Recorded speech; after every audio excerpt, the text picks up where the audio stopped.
we are going to cover some real life running injury tips that are directly pulled from my recent foot injury. For the first time in my 13-year adult onset running journey, I didn't run for 6 weeks.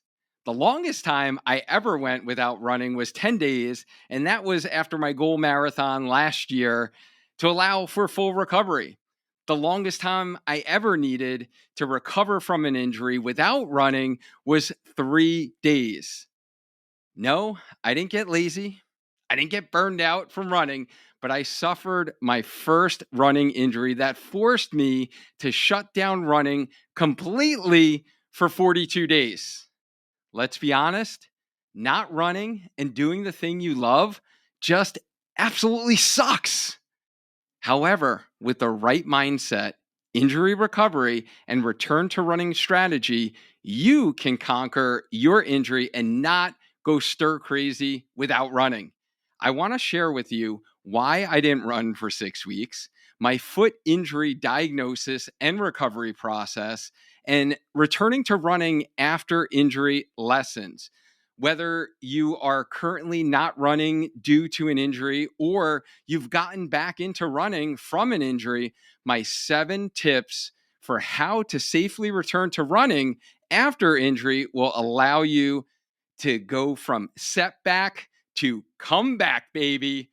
These essential steps for returning to running post injury will not only get you back on your feet, allowing your body to get stronger for running, but also strengthen your mind. And I'm going to not only share how I tore my plantar fascia, but my 2 bonus tips or words of wisdom for you to implement into your injury recovery process. My name is Dr. Duane Scotti. I'm a running physical therapist, coach, educator, and founder of Spark Healthy Runner. And my mission is to preserve the health and longevity of runners everywhere by allowing them to get stronger, run faster, and enjoy lifelong injury-free running. And there is a bonus download to this training, and it is our Spark Healthy Runner signature return to run program. Trying to get back into running after an injury is intimidating and scary. Like, trust me, I am doing this right now as I record this for you. And if you're ready to get back on the road after an injury or a long time away from running and want this to be a smooth process without setbacks, then you're going to want to download this resource. My Return to Run program will provide you with the structure of exactly how much, how often, and the proper run walk progressions to allow your body to safely adapt to the demands of running without any setbacks. And you get a bonus printed calendar telling you exactly what to do each day of the week for the first 6 weeks. All you need to do is download your return to run plan to get back to doing what you love safely and effectively by clicking the link in the description, or just go to learn.sparkhealthyrunner.com/return to run. So now I want to share with you the injury that has sidelined me from running and doing what I love for a 6-week period. In episode 232 on the Healthy Runner podcast, I shared with you 3 reasons why I didn't hit my quote unquote A goal for my latest half marathon race. And to really summarize there are 3. The weather was one of them, lack of quality strength training the month prior, and then the stress that I was undergoing from multiple sources. That half marathon race was June 8th, to kind of put in context there. June 18th, so 10 days later, I did have some increased heel pain after walking in Disney Springs for 3 to 4 hours with my daughter. We did a little daddy-daughter date where I took her out to dinner. We're walking around Disney Springs, and I was wearing my Birks. Now, after that episode, I did notice that my heel started hurting. 1 week later, I was actually doing a Lululemon ambassador photo shoot day in which I did some shorter sprints. Now, at the current time, because I was kind of going through half marathon recovery and starting to build up my base, I wasn't training with faster running at that point in time. I did notice July 8th, so now this is 1 month after the half marathon, I actually mentioned it to my coach during our call that I was having some heel pain that was kind of stirring up. And I just wanted to mention it to kind of let her know. And um, that next day, I did go to the track for the first time in a real long time because it was a while before my half marathon. I was doing like half marathon specific, training before the half marathon. So it was a while since I was at the track for actual speed work. I've been doing most of them on like paved trail. And I noted in my log that it was hard to actually stay at my threshold pace. So I was doing some threshold pace intervals and I was going much faster, but didn't feel like it, even though the dew point was 73. So like I was feeling good that day, right? Like everything was clicking. I was just like on the track. It was just like one of those kind of euphoria days we have as runners, right? I was feeling real good. I was keeping the RPE at a 6, a 7, and then it went up to like an 8 out of 10, rating of perceived exertion. Overall, I felt very good. I was traveling a bunch the next 4 weeks, and I was kind of hopeful that I was starting to get back in shape. Right, I was like going to build this strong like base training before I start my marathon training cycle. The following week, I did another speed workout, and then I did go for a run on July 18th that I really noticed some increased pain. So we were traveling for my daughter's volleyball tournament. It was an All-Star Championships, USA Volleyball in Des Moines, Iowa. And we did a lot of walking around in Des Moines. So we didn't have a car there.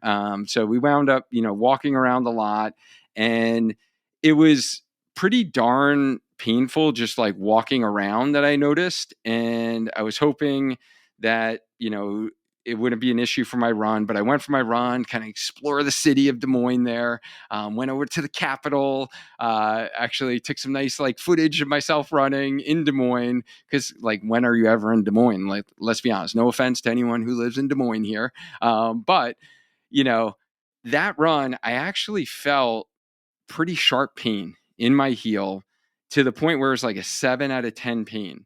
And it was so much, I decided to do what I would tell one of my athletes to do, which was like, hey, let's cut this run short from what it was planned.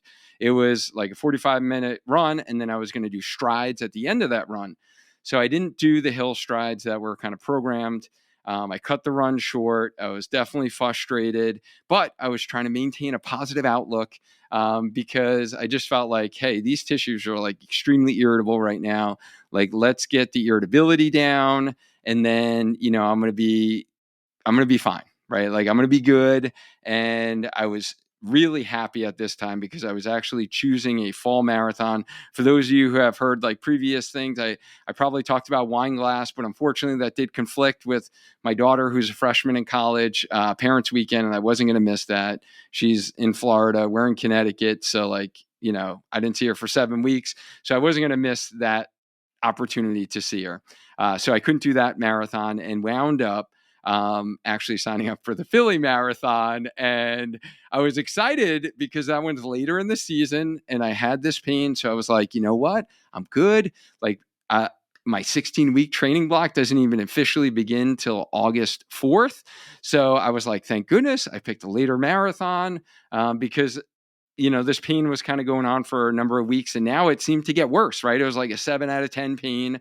And if you remember, if you have heard some previous trainings, I talked about kind of the spark pain monitoring model and what we use in terms of like what is safe zone to run through, acceptable zone, and high risk zone. Anything a 5 or above is the high risk zone to run through. So I was at a 7. So I was like, all right, Duane, like, let's not be stupid, right? Like, all right, let's stop running here. So just to give you a little context there, typically I've had plantar fasciitis pain in the past, different training cycles, a year ago, 2 years ago, pain maybe like a 2 or 3, at worst during a run, maybe the next day after a long run, first thing in the morning, step out of bed, maybe it's a 5 for like the first couple of steps, and then it goes down to like 2 or 3, right? So I've had a history of this before. So I know like what that feels like. This was definitely different. It was definitely a lot sharper. So I was definitely a little concerned. Contacted my general practitioner. I actually started some anti-inflammatories. I was taking naproxen, and I didn't run for 3 full days, and then was back to pain-free, just walking around. I tried a run that following Monday. I was still in Des Moines there. I had a 9 out of 10 sharp pain, stabbing pain that just started like 20 minutes into the run, which was definitely like interesting because like the inflammation definitely calmed down with the naproxen, right? And I was going for the run. This was another exploration run in Des Moines. It was like a nice little park I found, a little trail action. So this was like not in the city. And I was excited about that run, a nice morning. And I was checking out the park, going around the lake that was over there. And I just felt like stabbing sharp pain. It was like a 9 out of 10. And I was like, oh man, this is not good. Like I've never felt anything like that before. So I came back home. My PCP put me on meloxicam, so a little higher dose kind of anti-inflammatory medication. And I didn't run for 4 days because I was like, man, clearly like these pain levels are so high. I need to like get this checked out. So I did make an appointment with an orthopedic doc, and he didn't think any stress fractures, took x-rays, and saw a nice little bone spur there. But no chronic signs of stress fracture, which was good. And just so you know, if you're suffering heel pain, most people do have bone spurs in their heels. So the bone spur doesn't cause pain. That bone spur was there 2 years ago, 3 years ago, 4 years ago, probably 10 years ago, for all I know. So we don't get alarmed by a bone spur on x-ray. That's not what's causing your heel pain. It doesn't mean you can't run because you have a bone spur in your heel. He recommended ice, rest, anti-inflammatory treatment, and gave me the option of a cortisone injection. Now, again, having helped many runners in this kind of situation before, and already trying the anti-inflammatories, and knowing, like for me, that was taking a lot of running off, right? So typically I do a 5 or 6 day a week of running. And again, from an injury standpoint, like pain wise, I've never taken more than 3 days or had to in my 13-year running journey. So I was like, you know what? Like I already kind of tried this anti-inflammatory stuff. I took off for running, waited 3 full days, and it really hasn't helped. We were going away on family vacation to St. Thomas for 10 days. And I was like, hey, I don't want to have to be thinking about my heel while on vacation, right? I want to like be like Debbie Downer, like ruin it for the family. Like, hey guys, can't walk, you know? Plus we're going to be at the beach. I want to be barefoot, right? Like I wanted to make sure it didn't affect my vacation. So I opted for the cortisone injection, which usually isn't the first line of defense I would recommend for most of you out there. But given my situation, given what I've tried, I was like, you know what? I just need this to like calm down right now, be able to enjoy the vacation. And for those that have gotten a cortisone injection in your heel, it's definitely an interesting sensation. It definitely like stings, is pretty darn sharp. He recommended that I continued the meloxicam for the next 2 days until the cortisone kicked in. He was really under the impression that the fat pad was inflamed, which is why it probably felt so different for me versus what I felt in the past whenever I've had plantar fasciitis type pain. He was thinking I was going to feel much better by, like 2 or 3 days later, and then I could try a run then. So I actually waited longer to actually try the run. I waited 4 full days after the cortisone injection.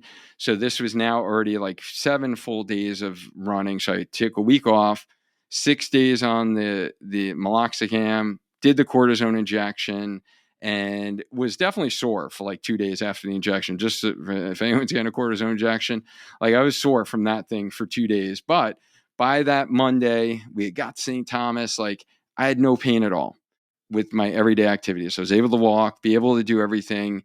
So the following morning, I did go out and attempted a walk with shorter bouts of running just to like test the waters a little bit because we were exploring around our area. So we wanted to walk around, took some shorter bouts of running, and that same exact sharp pain came right back at the center of my heel, right underneath the heel. And I attempted about 4 to 5 bouts of like shorter running. and it didn't improve at all. Like I would feel it and I'm like, oh, maybe it's going to kind of go away. After my body's just not used to running, it's been a week and it would kind of go away.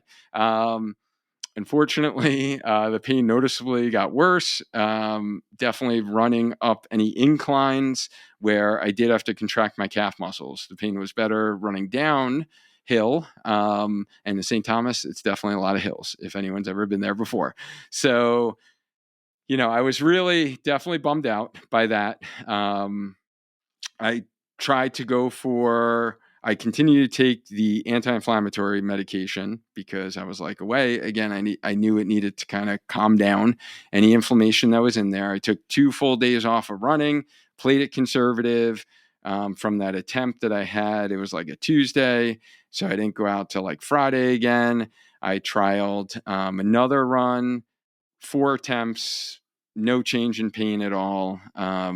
So I wasn't feeling very hopeful, but I was like, it was inclines. All right, you know what? Let's just shut it down again. Couldn't run, kind of bummed out about that. So now I got home and I'm like, you know what? Maybe like trying the shorter walk run stuff. Now it's been like 10 full days where I really haven't technically run. And that was after a week of not running. Let me go home, flat Trave Pail in my town. It's flat as can be, right? It's like the rails to trails. I got trees around me. I'm just going to go try to clear my mind because I haven't been able to get outside for like any mental clearing miles. And I'm going to, I was very like hopeful. I was very positive, like, pulling out any like positive affirmations I could, and was like, you know what, I'm going to try to see if I could just push through this a little bit. Like maybe it will loosen up. Maybe it will go away after 10 minutes of running. So this was the first run that I trialed. That was 30 minutes, and I felt that same sharp pain come back, and then it really flared up after the run. So walking was painful again. Even just like flexing my ankle, pointing my toes up, that would reproduce the pain underneath my heel. And like I knew that, you know what, this is not going to work, unfortunately. And for those of you that know me, right, we've talked many, many times about running related injuries, whether it's plantar fasciitis, Achilles tendinopathy, IT band syndrome, proximal hamstring tendinopathy, that all of these running injuries, you can do some sort of running to kind of get through, right? You don't need to stop running in order to heal from those injuries. This was definitely different. And I had that feeling really from the beginning that this was different because of the conservative manner in which I treated it, how much running I did take off, the anti-inflammatories I was taking. I did wait kind of 10 more days to just like calm it down, get it totally pain free. And then I woke up one morning and was like, you know what? We're going to try this again. We're going to try it on the treadmill this time. But you know what? I'm going to really warm up. So I did like 20 minutes on the elliptical at the gym and no pain at all on the elliptical. Got on the treadmill, trial to jog. Literally the second step I took, I felt a sharp pain, like a 9 out of 10, like if something ripped in my foot, and I had to stop right away. So this was definitely like defeating, right? Like go through, think about like all the emotions for those of you who have been injured. I was like, are you kidding me? Like, how is this happening? So I was definitely worried, concerned. I booked a follow-up appointment with my doc. And at that point of the appointment, this was 5 weeks after my initial onset of pain. I had the injection. I did 17 straight days of meloxicam, which is a lot. It was like overkill, but I was like on vacation again. I didn't want to like have to worry about my foot, right? So I definitely wouldn't recommend that many days for most of you out there. And the other kind of safety thing I will put out there is whenever you're taking anti-inflammatories, make sure you always take it with plenty of water and with food. Don't take that stuff on an empty stomach. It could definitely ruin your gut if you're not careful. So I was not running. I still had pain with pushing off of walking. So I was compensating my walking. If I ever contracted my calf muscle, I had like a normal push through with walking, it was still painful. And I waited a full 5 days after the injection to even attempt running. So like I took like the most conservative care plan possible. And that didn't work. So I really knew at this point that I was not going to be able to run. And I've just like came to that realization because I knew I couldn't like force this issue. And something didn't seem right. Right. Like I've had plantar fasciitis before. Pain is always reproduced first thing in the morning, first couple of steps, and then it gets better. It's always reproduced with stretching of the fascia. So when you bend your big toe back, bending my big toe back was not painful at all. It was the contraction of the calf muscles, which is like most interesting to me. And even with walking, pushing off, or when I was attempting trying to run any incline, because it changes and shifts more force to the calf and the ankle flexes, that put more stress to it. So, we came up with, potential like differential diagnoses. And it wasn't a stress fracture. Like there was nothing indicating in my training. And again, this was coming off of half marathon training. This was actually lower volume. My long runs were not long. They weren't even double digits actually before this started happening, which I was doing double digit long runs for like 6-8 months prior to my half marathon, from last year's marathon training cycle, the Dopey Challenge. So none of this kind of stuff made sense in my mind in terms of like why this kind of happened. Because I'm very analytical, right? You always want to like find out why this did happen. And, the only thing that really we came up with is differential diagnosis is that there's a partial tear of the plantar fascia. So the next step, doc wanted to schedule me for an MRI. Like, let's get it, let's see it on the image, right? So we know what it is. However, like I was honest with the doc, like, hey, I just like, recently stepped away from my faculty position. The health insurance is like my wife's works for a small company, right? It's not the greatest. Like we got a high deductible plan. So if I'm going to be paying like $1,000 in Connecticut, it's basically, $900 to $1,200 for an MRI. Is it going to change the course of treatment? Is it going to change what I do based upon that image? And the answer was no. We would just know that, hey, you have a partial tear of your plantar fascia. And this is why you have this pain. And this is why you can't run right now. But what's the treatment? All right, immobilize it. Like, let's take load off of it and then gradually increase, load to the foot and then eventually get you back to running, but probably not have you run for 4 to 6 weeks. So, like, if that wasn't going to change what I did, why in the heck am I going to shell out, right, $1,000 for an MRI? So I opted not to get the MRI. That next day, it was definitely defeating, bummed out, but it was late August. School had just started for my daughter. We had a nice warm weekend. We drove, we're like an hour and 10 minutes away from Westerly, Rhode Island. We love going up there to the beaches. Went to the beach, went in the water, came out of the water, the sand like kind of sunk, I guess, kind of like quicksand, sunk, and my foot dipped down and it caused me to like contract my calf muscles. Got a sharp pain again, flared up. So now I was like bummed out and was like, all right, Duane, like we need some other help here. And, we need to get some more people on board. So who did I call? Reached out to my esteemed colleague, Jay Meyerson, at Strive to Live Well Physical Therapy in Shelton, Connecticut. And, we really decided that, all right, based on everything that's happened, like we're going to shut this thing down, not even attempt to run for 4 weeks. So that was like a huge mindset shift, right? Of like, hey, I'm not going to be running for the next month. I already haven't been running for a full 2 weeks at that point, without even attempting running. And, some of the things that were extremely helpful, and I think this is good learning experience for those of you with heel pain.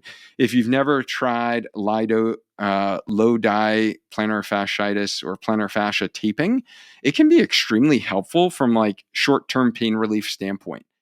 And for those of you, like a lot of times in the research and things, we try all that before doing like custom foot orthotics. And I found like that was like super, super helpful. And it's taping, like you can kind of tape yourself. It's requires a little skill, but you can take a video of it and then you can tape your own foot. And then I honestly got a walking boot and I used a walking boot for 1 to 2 weeks.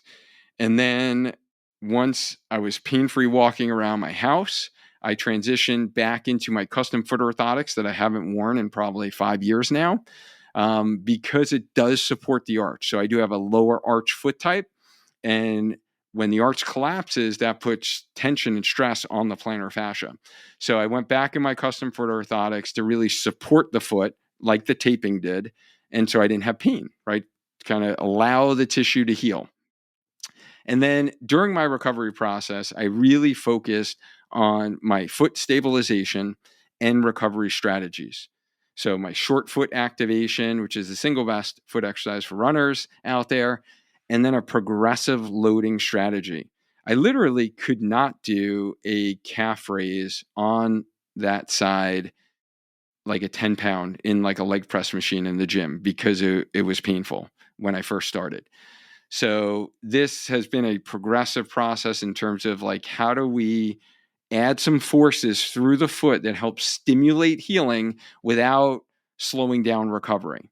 And then I'll give a little shout out to my Naboso products that helped me during this process, because my toe splays, like I was definitely using those a lot. And then my kinesis board, which is really gives you that sensation to really activate your deep foot muscles and then work on that like foot stabilization. So I was definitely doubling down, utilizing all of those strategies.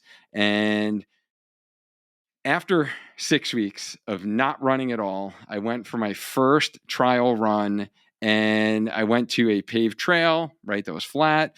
I did some guided meditation for the walking portion, to get in a positive mindset, because this was freaking scary, guys. I've never like gone this long without running. And the last time I tried it, I felt like ripping sharp 9 out of 10 pain in my foot when I did. So I was pleasantly surprised that I didn't feel any sharp pain at all. And the foot felt different than the other foot. I'm not going to lie. But if I had a rate like pain wise, it was maybe a 1 out of 10.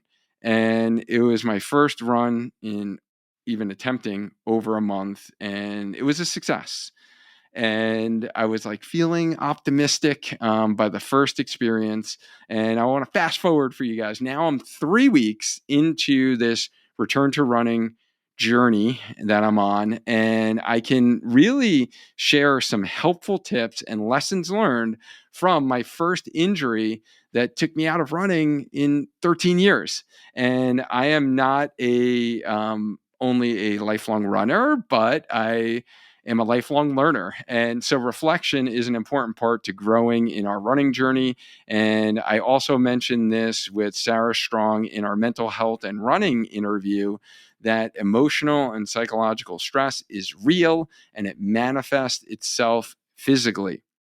Right. So again, during all of this kind of half marathon race that I was doing, and then the recovery after, I was still going through my career changing decision that I outlined in episode 228 on why I quit my faculty job. The 3 weeks really leading up to my half marathon race, where I had a lot of great things happening from like business standpoint, partnership standpoint, creating content standpoint, but it was really limiting my self-care strategies during that time. And then I had a physical injury stress. I did have an acute back injury that kind of sidelined a lot of the end of that half marathon training cycle. And then there was some parental stress in there. So you parents can kind of relate, if you've got teenagers. So really that in combination with my chronic low level heel pain that I was having, me building the base of my running and doing those extra long walks, not in great shoes for me. I know people love their Birks, and I do like them myself, but it was just a little too much time on my feet, that really wasn't cushioned at all. And the short bouts of sprints that I was doing for the photo shoot probably did not help. The running faster, than my threshold pace during my first track run back did not help. And I think, the amount of walking that I did in Des Moines did not help. And all of this was like a perfect storm for my plantar fascia to just tear. And, I think it's one of these things where you got to reflect and, It's just not, as runners, it's not about the distance, it's about the journey. And one quote that I really want you to think about if you're currently dealing with an injury is, failure is just another way to learn how to do something right. And that was Marion Wright Edelman who said that. So now that I shared my injury with you, first off, thank you for allowing me to share that with you, be vulnerable. I appreciate you listening to this, really, quite frankly. But are you going through something similar? And I want to know what injury you are currently dealing with. So if you can please leave it in the comments, because I would love to be able to create future content specifically for what you're going through. And I do read all of my comments. So let's get into return to running injury tips or lessons that I learned during this whole process. And there are 7 of them that I want to share with you. Number 1, tip 1 is mindset for return to running. It all starts with the mind, right? Between the ears. And you need to let all of the feelings happen. Fear, regret of maybe what you did in training, disappointment that you're not able to run, your marathon that you signed up, as I'm not going to be running Philly. Grief, not having running in your life that's always been a part of your life. You need to live in that. You need to let all the feelings happen. And, I was doing something completely different than I thought I'd be doing during this training cycle. For me, it was going after another marathon PR. That was my goal, right? Last year, Cape Cod, 23-minute PR, did the Disney Dopey Challenge, ran a strong marathon after doing the first 3 races, and came within 4 minutes of my marathon PR, which shocked me. So I was specifically set up my whole year of 2024 to be 5K training. First time I did that in a long time. Run some fast 5Ks in the spring, which I haven't done in years. Be able to go after a half marathon PR, and then be able to do a full marathon training block and run a fast advance in my marathon journey in the fall, right? And I wasn't doing any of that. So you need to sit in those feelings. And last week was World Mental Health Day. So I wanted to share with you, because this kind of really fits into the mindset of all of this, what World Mental Health Day actually meant to me. And I asked this of 2 of our guests that we recently interviewed. And for me, World Mental Health Day, or mental health, is really not only a part of our growth as runners in our journey, but it's key to growing as humans, right? And there are really 3 core memories that mental health has really come to the forefront in my life. And that really occurred when I needed to take a more proactive approach, or led me to take a more proactive approach to strengthen my mental health. And, shout out to Pixar's Inside Out, right? Core memories. So for those of you who can kind of get that reference there. But the first was when I was rushed to Yale Hospital and was in the chest pain center for a full day, went in an ambulance due to a panic attack, right? And that was in the spring of 2022. The next core memory that really changed how I view mental health was when I had some pre-race anxiety heading into my second marathon. And that was in Hartford, 2022. And then the third was quitting my full-time faculty position. After 19 years teaching in higher education, I decided to step away as a clinical associate professor of physical therapy to pursue my passion, educating the running community, with the main goal to improve my mental health. Like Sarah Strong talked about in our recent mental health and running interview, that mental health should be viewed as prevention and not only treatment.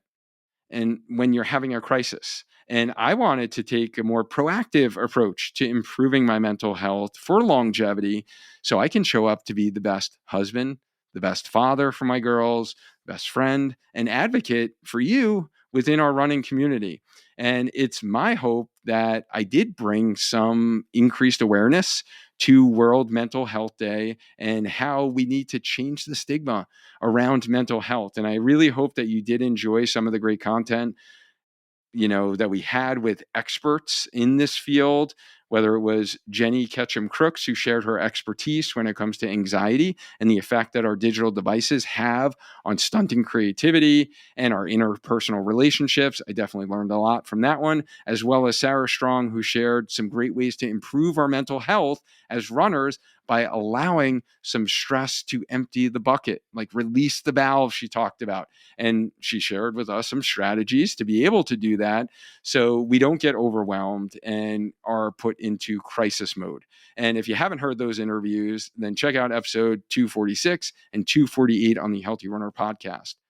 Tip number 2, lessons learned from my running injury: redirecting your energy from running. You need to channel your energy into other, as Brad Stulberg talks about, is other rooms in your house or in your life, right? So he talks about this concept, and I mentioned this to Sarah about, our life is filled with different elements, right? We're not only runners, right? We're also employees, we're also bosses, we're also husband, wives, dad, mom, right? You're also an athlete, you're also whatever it is, you're also a reader, you're also a writer, right? Like you're all these things. And right now, running is not happening if you're not able to run, right? So you need to channel that focus into other rooms of your house and your life. So spend more time with family, spend more time with friends that you haven't caught up with in a while. Start a new project. Heck, I did like I had a project. I basically moved my Healthy Runner Academy membership forward, created an Achilles tendonitis ebook that has literally been sitting in draft version for over 2 years now. So I had the time to actually complete that and, get that dopamine hit that you would normally get from running by accomplishing other things besides running, because you're a human first and foremost, right? So you have to be able to give more to this world than your individual running goals, right? Because if we put it in context, it's just like a running goal.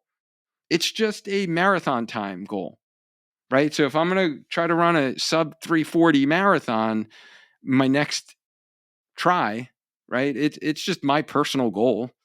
It's not really affecting anyone else, right? So like put that in context that there are other things in our lives. And I really embrace this. I embraced my family vacation with the 4 of us before my oldest daughter went away to college, like, and just having that time where I was focusing on being present, focusing on being with them and enjoying our time together without sulking and being like, oh damn, I can't go out for a run today. Oh man, my mileage is the lowest it's ever been in 10 years, right? Like, oh my goodness, how am I gonna, like, I didn't focus on those elements because I was so focused on other elements. And it really did help when we made the decision to, like, all right, we got to shut it down, right? Like my team and I, it was like, all right, we're going to shut this down. So once that happened, running was just like, all right, it's kind of weird, but I'm going to focus and channel my energy in other ways. So I think that's extremely helpful for you to do as you're not running, or you're not running as much as you normally are. Tip 3, you got to double down on strength training. You need to channel your focus to your weak points as a runner. Oftentimes, we as runners jump right to, how do I get faster? How do I improve my pace? How do I run a marathon in under 4 hours? How do I get the best training plan? No. The question is, how do you grow? Where do you start with improving? What is the foundation of your running? I wish a person would try to build my house and start with the roof. Isn't it funny that when they build a house, they go down deep? They get inside the dirt. They put something inside of something that when it rains, it turns to mud. And when was the last time you got inside your own dirt, your own mud? When have you gone deep down inside yourself and said, what do I need to change with this running injury before I try to get faster or run longer? Strength training is your foundation for which all future healthy running is built upon. And there is no better time to double down on it than when you're injured. You have the time, so you can't use that as your excuse. I know most of you runners hate strength training, and you'll quickly say, I don't have the time for it, right? If I'm running all these days a week, if I'm spending all this time running, I don't have time to strength train. You can't use that excuse when you're injured, can you? And if you want to learn my top 7 exercises that will start your strength training for running journey, then follow along with me in my 25-minute strength workout for runners. You can just click the link below for that. I will link that. And that was actually another project that I did put together during this whole injury recovery process. So that was something that I was always dreaming of. If I needed to give runners, like, what are the top 7 exercises I would give runners, and kind of put those together, over my 20 plus years experience as a running PT and coach. Like, I finally did that, and I put it in a great instructional video. I'm pretty proud of it. So you can follow along. I'm going to talk you through all the exercises, but I did produce that for the running community, right? When I was going through my running injury. So I channeled that focus there. But I also doubled down on my strength training, right? So I kind of went back to my roots. So I was always kind of the gym rat, from college, and really until I started running at age 32 as an adult onset runner, where I'd be in the gym 4 to 5 days a week, right? These last 2 years, as I've been on this marathon journey, I've been in the gym less during peak marathon training parts where I would be in the gym basically twice a week, right? And there were even some weeks as I was peaking in training, I was there once a week. So this has been the least I've been in the gym. But during this injury time period, hey, I got time, right? I need to clear my mind doing something. I'm not doing it running. So yeah, going into the gym has just honestly felt like amazing to really get back that part and feel still physically fit and active, even though I didn't run for 6 weeks, right? So I wasn't going to let myself get quote unquote out of shape, right? I didn't want to get all soft. I didn't want to lose everything. I really said to myself, all right, now's the time to get stronger as a runner. Let's find those weak points. Let's find out what they are and get them stronger. So this is a great time to double down on strength training. Tip 4, embracing cross training with biking or the elliptical.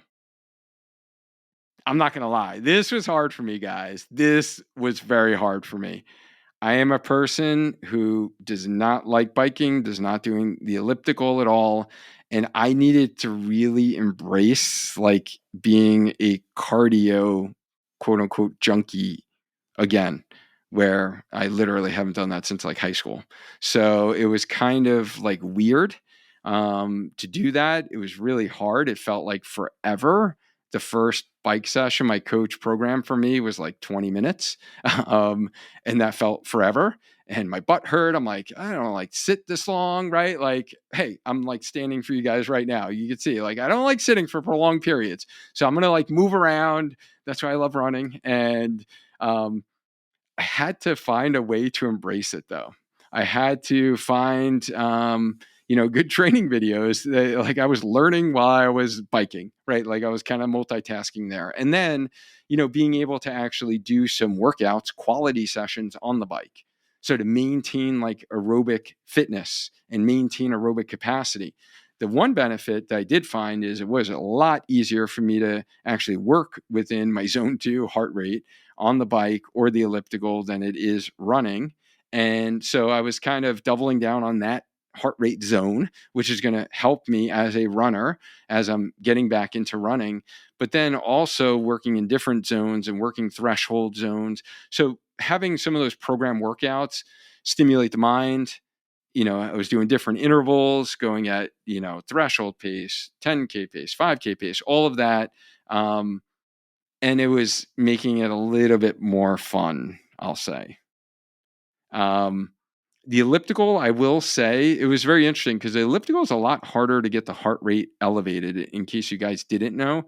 I was really impressed, like with biking, even though you're not moving your upper body, it's easier to get the heart rate going because I think we're using our bigger leg muscles a little bit more so as you're increasing the resistance with the bike or you're increasing your turnover.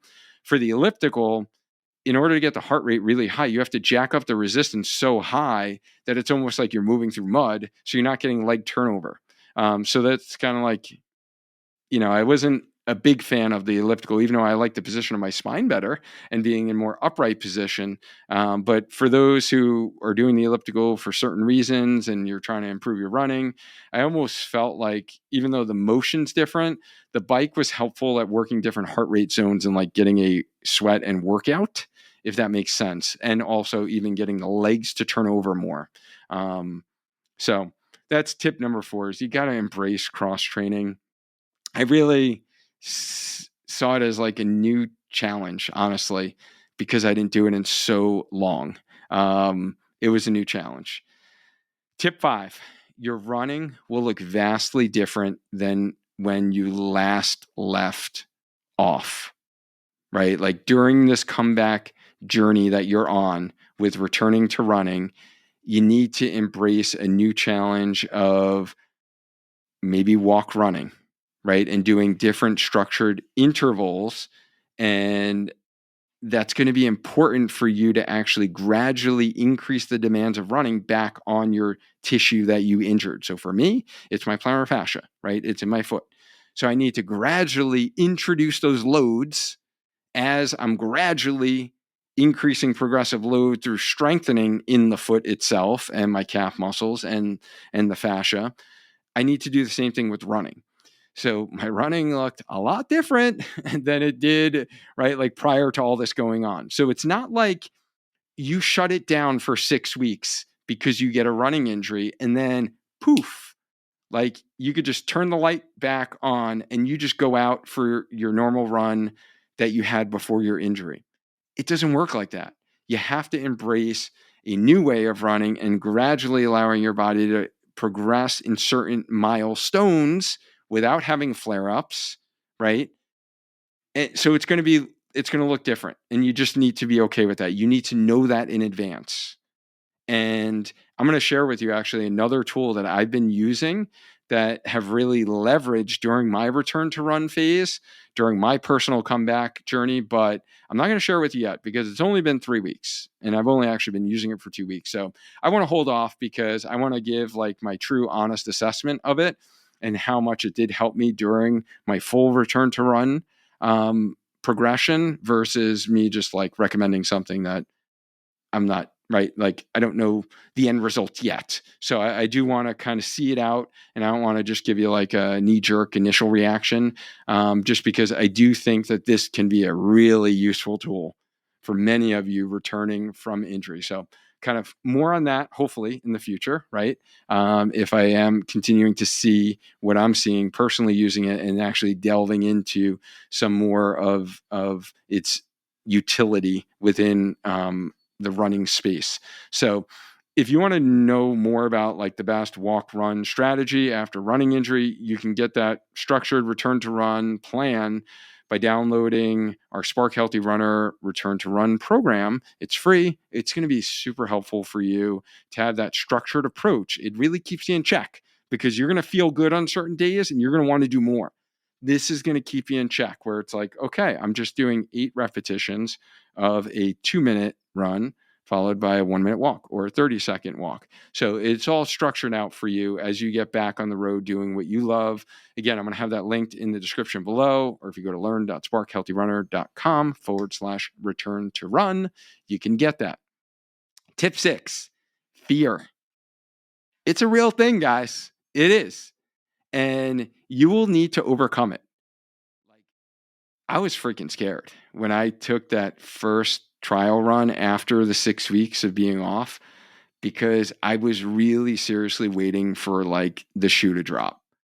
And when you felt pain like I felt, and if you're dealing with an injury that you're feeling, and you're feeling it with running, like that fear is like, it's like ingrained in your brain, and it's real.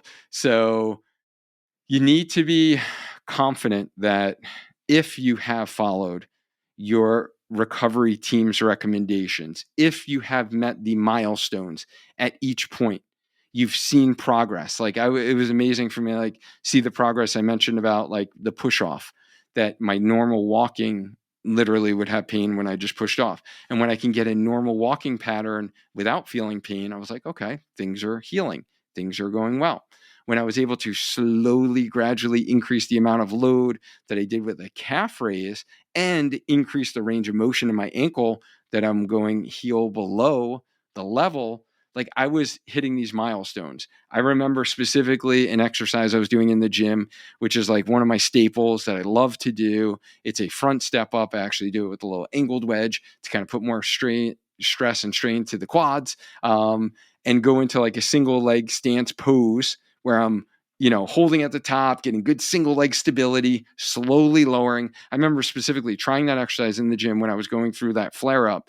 And even though all of the pressure is on the front leg when you do that exercise, just literally the act of my foot coming down and hitting the ground with probably 90% of my weight on the front leg, that would reproduce my sharp heel pain. And I couldn't do it. And then trying that exercise and not having pain, right? So I was like hitting these milestones. I knew, and I would tell Jay, my PT, all the time, like, hey, I'm able to do this. I'm able to do this. I'm able to do this. Like, this is good. This is positive. We're like moving in the right direction. So if you've met those milestones, then you need to start to release the power, and control that fear has, and have confidence that your body is resilient and it has healed, right? That you've allowed the healing process to take place. Like tissues heal. The body's amazing. The body can heal from anything if we really give it the proper time and we allow the proper environment for it to heal. So you need to be confident in that and know that you will be fearful, because I was, and I talk to athletes about this all the time, and I was still fearful, right? And I knew that, hey, Duane, like the tissues have healed. Like you got to know that, you got to be confident in that. And my body's strong, it is resilient. As long as I'm not doing too much than what I should be doing, it is going to get better. So try to release that control. I could say now, 3 weeks into it, pretty much all the fear is really gone away at this point. But you will be like waiting for that like next shoe to drop. So that's all completely normal. Um, Seventh tip: you got to lean on your recovery team, right? So you need to have an objective viewpoint in your corner. So rehab professional, mental health pro, a coach, right? Because you will think irrational. And I think I'm pretty analytical thinker and rational thinker, and I really like to think things out, plan it out, strategize.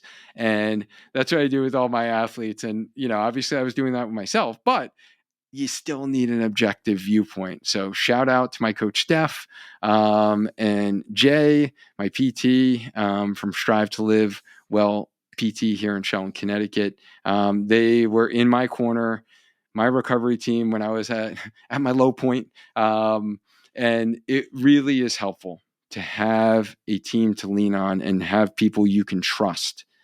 I can't emphasize that enough. Now, next, I'm going to share with you 2 tips or like words of wisdom for your injury journey. But before I do that, if you're getting value from this and enjoying these tips, I would greatly appreciate if you hit the like button so I can continue creating free content like this, so you can maintain a strong mind, a strong body, and just keep running after your running injury. And the 2 tips or words of wisdom that I have for you based on my experience during this injury recovery period is number one, revive an old passion. For me, that was getting a pump in the gym, lifting more upper body exercises. Can you guys see the upper body that I've been lifting? Right? No, I'm just kidding. But it was getting that pump in the gym. And that was like an old passion of mine, right? I haven't felt that on a routine basis in quite some time. And, lifting heavy again, right? So that was kind of my old passion. So for you, it might be swimming. For you, it might be cycling. For you, it might be, I don't know, doing puzzles, right? Like revive an old passion that you haven't done in a while that will kind of make you feel good during this process when you're not feeling so good that you're not running. Hopefully that makes sense. And then number two, words of wisdom is get out of your comfort zone. We as runners can be like so type A and so structured. It's so hard to get out of our comfort zones.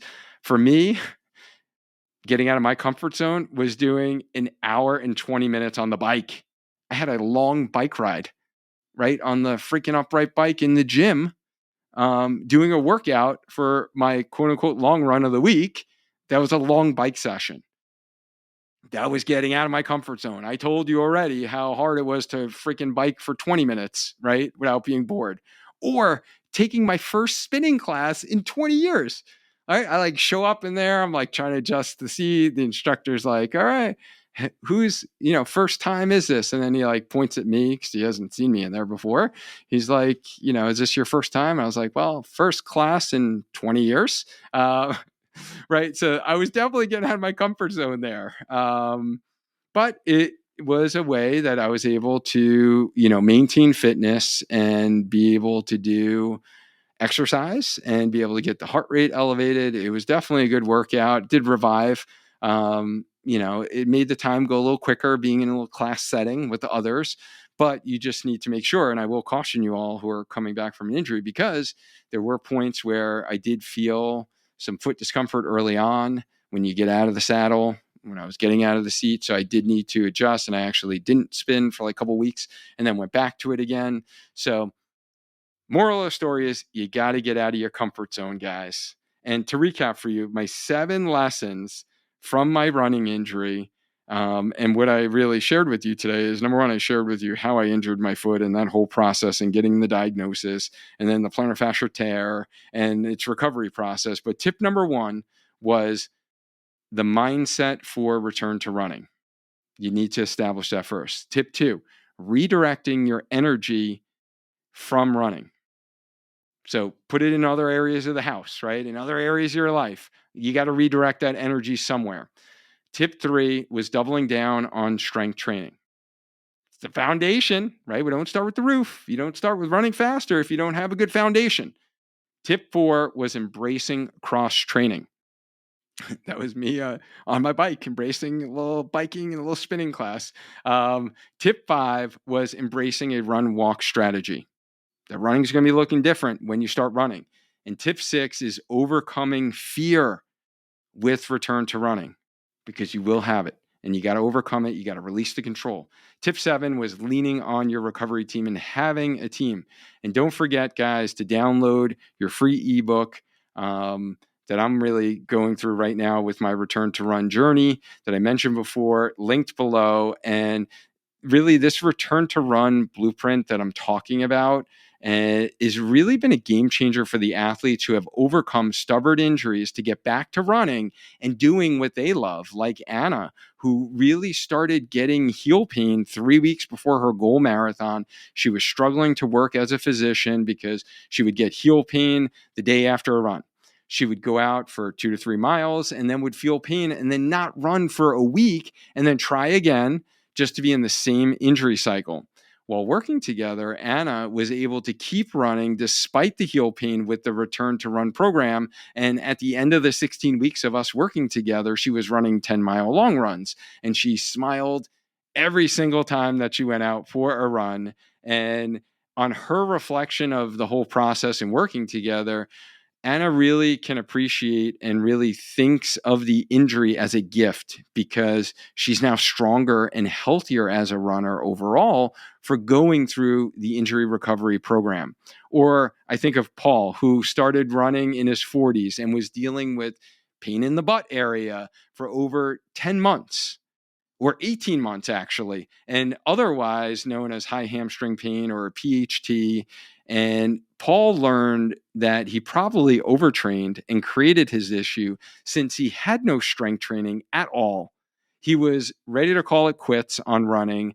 Then he found us, and I began working with him. Great guy, really implementing strength training for the first time ever, and return to run protocol with structured run walk intervals in a progressive fashion that I mentioned earlier.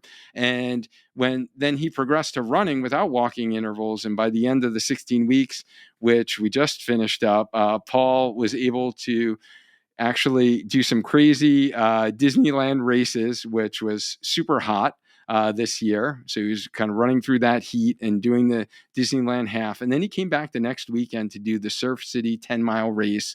And he absolutely loved the experience, and he's still pain-free. Or Lindsay, who is a third-year PhD grad student who was battling Achilles pain for over a year, and she got frustrated, and she just stopped trying to run for 8 months. So she just didn't run for 8 months. And that's when we first met, identified her specific weaknesses that she had, and corrected some running form errors that were going on that previous PTs kind of had missed. And then Lindsay went back to not only, running again after 8 months off, but starting with the run walk progression we had talked about, that by the end of it, she was actually doing track workouts and 6-mile long runs before our 16 weeks were up. So it's only where you start, and then you're going to progress depending upon the level of runner that you are. Or I think of Dawn, who didn't run for 5 years because IT band issues. After working together for 16 weeks, she not only got back into consistent running 4 days a week, but then went on to train for her first marathon ever in London. And then I also think of runners like Nicole, who took a full 9 months off due to plantar fasciitis, and then was able to run 6 miles by the end of our 16-week program following the return to run program. So this stuff works, guys. These are just 5 examples from the hundreds and hundreds of runners who have implemented this Spark method of overcoming running injuries to grow as a runner. My name is Dr. Duane Scotti, and my mission is to save the lives of runners everywhere by allowing them to enjoy lifelong injury-free running. I'm the founder of Spark Healthy Runner. And if you want to fast track your recovery and return to running with clarity and focus like Anna, Paul, Lindsay, Dawn, or Nicole got, that is exactly what we do with our high touch point one-on-one Spark Healthy Runner coaching program, where I am your running physical therapist and coach all in one. Or you work with one of the coaches on our team, and I serve as your PT consultant guiding the process. Learn more about our Spark Healthy Runner signature coaching program and schedule a call now by going to learn.sparkhealthyrunner.com. Thank you for allowing me to be vulnerable with you today. And this training was all about recovering from an injury. And remember how I said earlier that strength training is such an important piece of the recovery puzzle, right? It's our foundation when we're coming back from an injury. It doesn't matter how much time you took off of running to heal from your injury, you won't get back into running pain-free for the long run, pun intended, unless you strengthen your run-specific muscles. By clicking the next video, you get my top 7 strengthening exercises for runners that you can do in 25 minutes.